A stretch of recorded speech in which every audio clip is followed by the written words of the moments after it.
সাহেবের কাছে দেখেন একটা কথা জানিয়ে রেখেন, প্রাইভেট মাস্টারের ছেলে যে প্রাইভেট এই মাস্টার হয়, যে মাস্টারি করে, তার ছেলেকে তার প্রাইভেট স্কুলে পড়ায় না, কারণ জানে ও পড়ায় ফাঁকি দেয়। আর ডাক্তার কিন্তু নিজের বউকে সিজার করে না, মোল্লারা মানুষের বাড়ি মিলিয়ে পড়ায়, ওর বাড়ি পড়ায় না। পীর সাহেবের বউ পীর সাহেবের কাছে মুরিদ হয় না, জানে যে 1 নম্বরে লুচ্চ। পীর কোনদিন মাজারে টাকা দেয় না, ও টাকা নেয়, কথা কর না কে। আর ডাক্তার বউ সিজার করে না, জানে ও রুগী হইবে। আর আমাদের দেশে ও মিয়া বিয়ে দিও সমর হয় না, পেটে বাচ্চা আছে, মেয়ের বাপ ওই ছেলের পিছনে লাগছে, আমার মেয়ে সিজার করা লাগবে, যেই এইটা বলবে যুক্তি করিয়া ওই শাশুড়িক আর শ্বশুরিক আগে সিজার করাবে। সারা বছর আমি রুগী টানবো নাকি? কথা কয় না। না আমাদের দাদি নানি ছিলেন, তুই যে যাইতেছিস প্রেমিকের কাছে, যা, তোর প্রেম ঠিক কেন কয়া দিলাম আমি, যা। না ও দৌড় দিছে।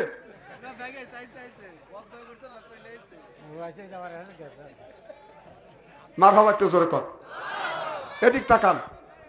কি জানি বলতেছিলাম,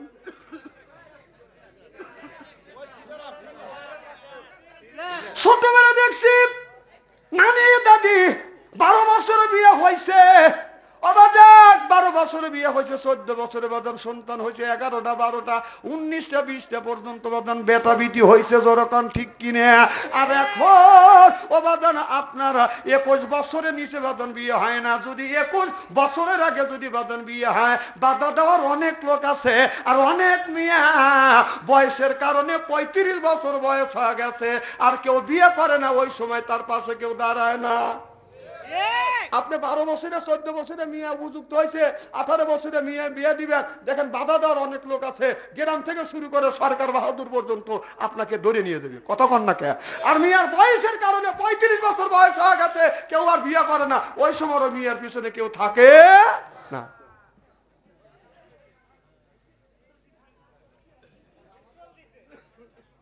আমার ভাইয়ের, আমার দাদি নানিরা, আপনার 8টা 9টা 10টা সন্তান পর্যন্ত বাদন হয়েছে, ওদের বাদন সিজার করা লাগে না। আর আমাদের সমাজের মধ্যে 25 বছরে বাদন বিয়ে হয়, 20 বছরে বিয়ে হয়, 4-5 বছর বাদন সন্তান যেত না হয়, এইটা বাদন আপনার ঠেকায়।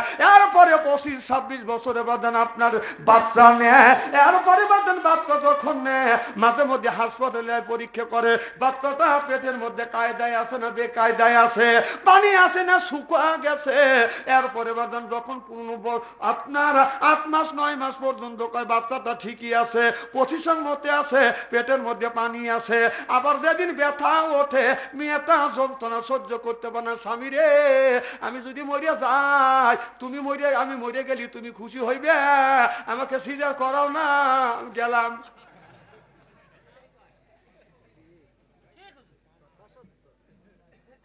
আহা, দেখেন আল্লাহ বলে ওয়াহামালুহা ইনসানা যরুয়া, আল্লাহু আকবার কল। ওই মানে তাহমুর রহমাতুল্লাহ আলাইহির মা আমার জামানায় হযরত ইমাম তাহমুর রহমাতুল্লাহ আলাইহির মা হযরত আবেদা খাতুন, তিনি ছিলেন বিরাট বড় বাদান আলেম, তিনি ছিলেন দায়, ও বাদান আপনার ডেলিভারি করত। কিন্তু ওই সময় একটা মেয়ের বাদান ডেলিভারি হয় না। ইমাম তাহমুর রহমাতুল্লাহ আলাইহির মার কাছে যায়, বলে ও গো মা ডেলিভারি হচ্ছে না। এবার কোরআন শরীফ বাদান খুঁজছে, কোরআন শরীফ পড়তেছে ওয়া হামালুহা ইনসানা যরুয়া, নারীদের আপনার বাম পাশে নাভির বাম পাশে নাভির 2 আঙ্গুল নিচে বাদন জোরার অবস্থান আছে, ওই জায়গা পেঁয়াজ দিয়ে বাচ্চা বাদন বের করতে হবে। এই পৃথিবীর প্রথম সার্জারিক্যাল ডাক্তার হলো হযরত ইমাম তাহমুর রহমাতুল্লাহ আলাইহির মা হযরত আবেদা খাতুন, চিল্লাখন আল্লাহু আকবার। সিজার তখনও করছে, কিন্তু হাজারে একটা। আর আমাদের শতকরা একটু বুঝছে, আমাদের সিজার করা লাগে নাই। এই যে 4 ছেলের বাবা আমি ফেলু মনে করিও না, একটা মিয়া 4টে ছেলে 3টে ছেলে, মার হবে একটু জোরে কর। আমার মা 12টা সন্তান হয়েছে ছেলে মিয়া দিয়ে, একটারও সিজার করা লাগে না। এই যে ময় মুরবি যারা আছে 12টা 14টা করে সন্তান লিছে, সিজার করা লাগে নাই। আর একদিনকে সেরিক বিয়ে দিয়ে সুমার হয় না, উনি সিজার করা লাগবে, তো ঠিক কবে।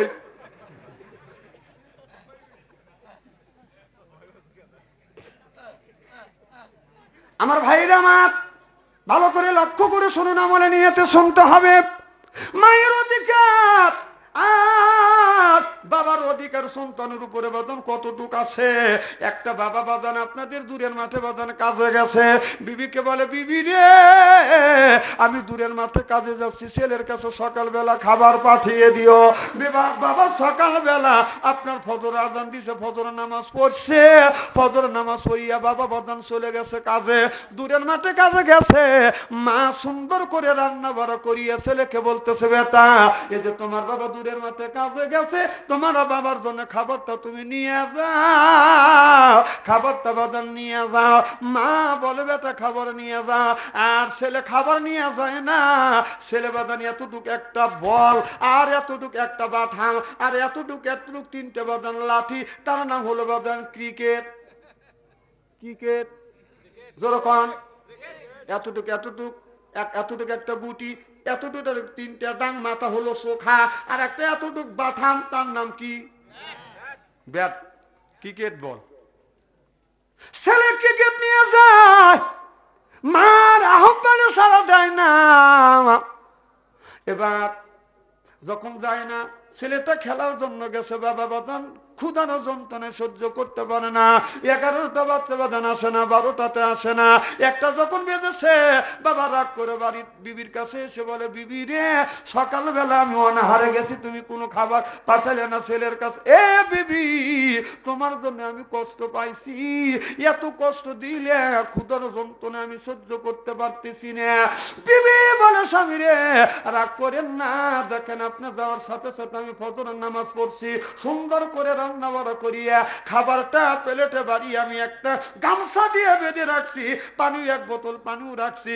আপনার ছেলেকে বলছি বাবা দূরের মাঠে কাজে গেছে, তুমি খাবার নিয়ে যাও। আপনার ছেলে খাবার নিয়ে যায় না, এতটুকু ও কি গোসল দেওয়া দেয়? আল্লাহ নবী আখিরি জামানার পয়গম্বর মুহাম্মদ রাসূলুল্লাহ সিরাজাম মুনীরা ওয়া বাসিরা ওয়া নাযীরা সাল্লাল্লাহু আলাইহি ওয়াসাল্লাম। আল্লাহর নবী আখিরি জামানার নবী মুহাম্মদ রাসূলুল্লাহ সাল্লাল্লাহু আলাইহি সাল্লামকে মা আয়েশা রাদিয়াল্লাহু তাআলা আনহা হাত ধরিয়া, আমার ডান হাত দিয়ে নবীর বাম হাত পরে ধরিয়া, মা আয়েশা আমার নবীকে একটা টুলের উপরে বসাইয়া আমার নবীর বাদান গোসল দেওয়াছে। ও সতর্ক অবস্থায় মা আয়েশা রাদিয়াল্লাহু তাআলা আনহার পা বাদান আপনার খাটের নিচে পড়ছে।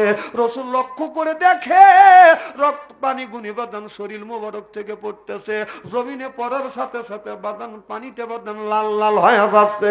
আমার নবী বলে আয়েশা আমার শরীর মোবারক থেকে বের হচ্ছে পানি, কিন্তু জমিনে পড়ার সাথে সাথে পানিটা লাল হয়ে যাচ্ছে, কারণ কি? আয়েশা বলে ইয়া রাসূলুল্লাহ ইয়া হাবিবাল্লাহ আপনি যেই তুলের উপর বসে আছেন গো নবীজি, ও সতর্ক অবস্থায় আমার পা এই তুলের উপরে পড়ে গেছে, এই জন্যই ফাঁসি লাগছে, পা ফেটে গেছে, রক্তগুলি প্রবাহিত হচ্ছে। আল্লাহর নবী তাড়াহুড়ো করে তুল থেকে বাদান নামলেন, নাবিয়া মাইশার ক্ষত জায়গা ধরিয়া থুতু লাগা দিলেন আর বললেন ইন্না আতাইনা সাবহান। লাগানোর সাথে সাথে আপনার রক্ত বড় বন্ধ হয়ে গেলেন। আমার নবী থুতু মোবারক লাগার সাথে সাথে বাদান আর বিষ ব্যথা নাই, চিল্লাকান আল্লাহু আকবার। আমার নবী বললেন আয়েশা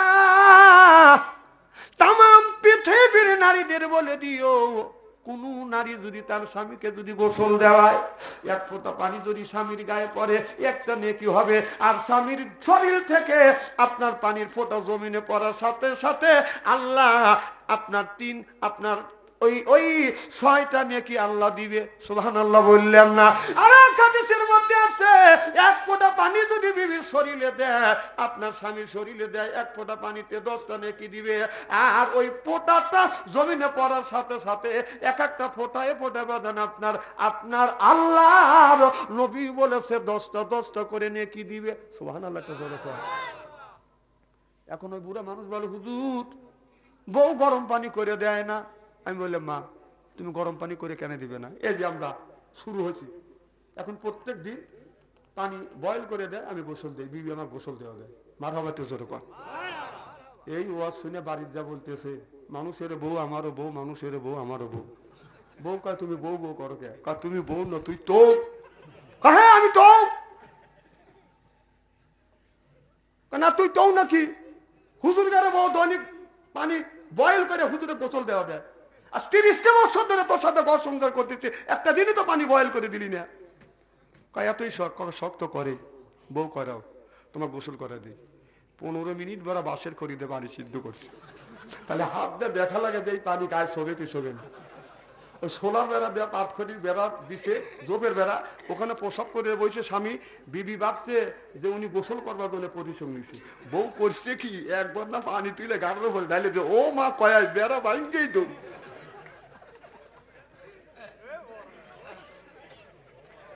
না না, নেকি আছে, মানুষ মারে কি নেকি কামাই করা লাগবে নাকি? আর একবার না পানি তুলে বলতে চাচ্ছে তোমার গোসল করাবে, তুমি দৌড়ো কর, আমার পিঠে চামড়া নাই, তোর গোসলের পানি লাগবে না। বউ এমন চালাকের চালাক, ওর জীবনে যেন পানি গরম করে না চায়।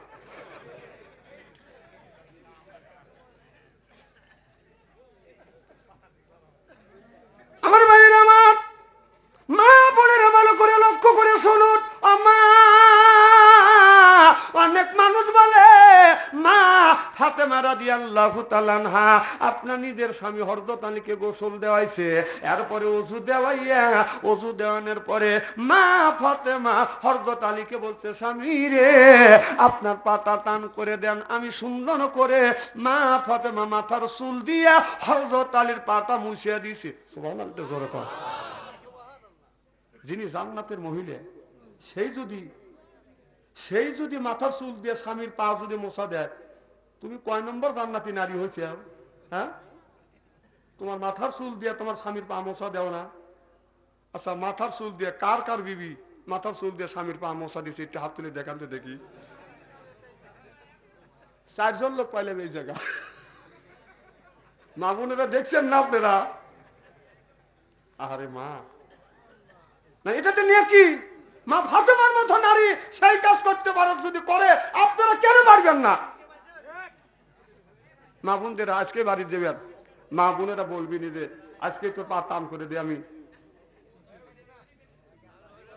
ঠিক আছে যাও।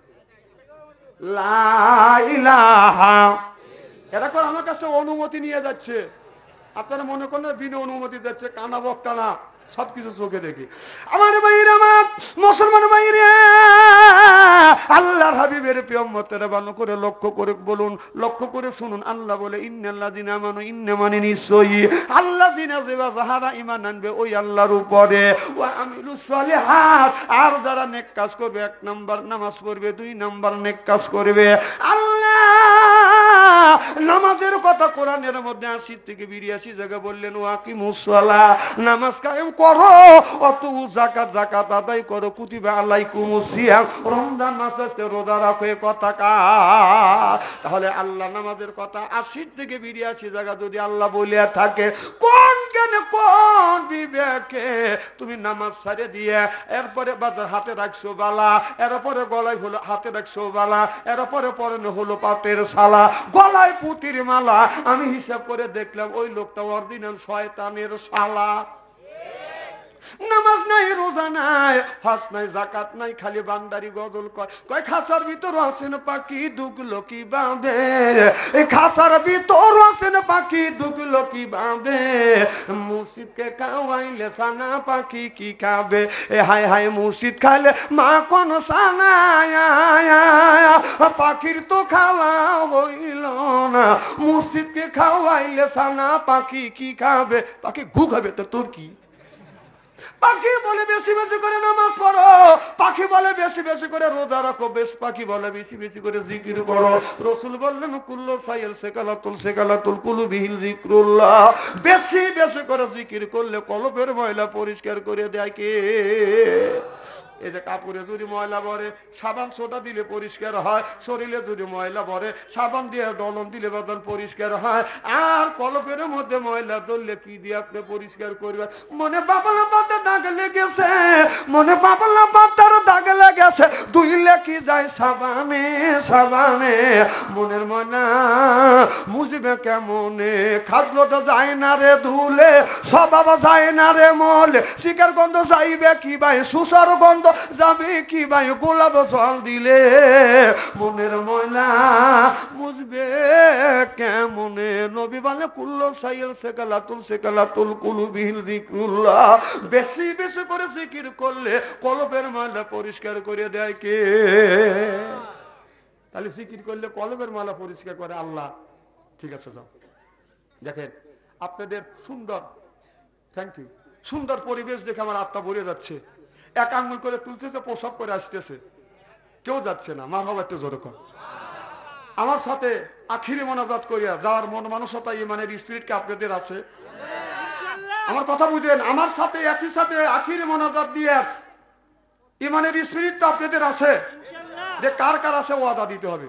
নারে তাকবীর, হাত টান টান করেন, দেখেন তো কি হাত তুললো না, হাত টান টান করেন, হাত নাড়ান, হাত নাড়ান, আলহামদুলিল্লাহ, হাত নামান, মার হবা কর, মার হবা একটু জোরে কর।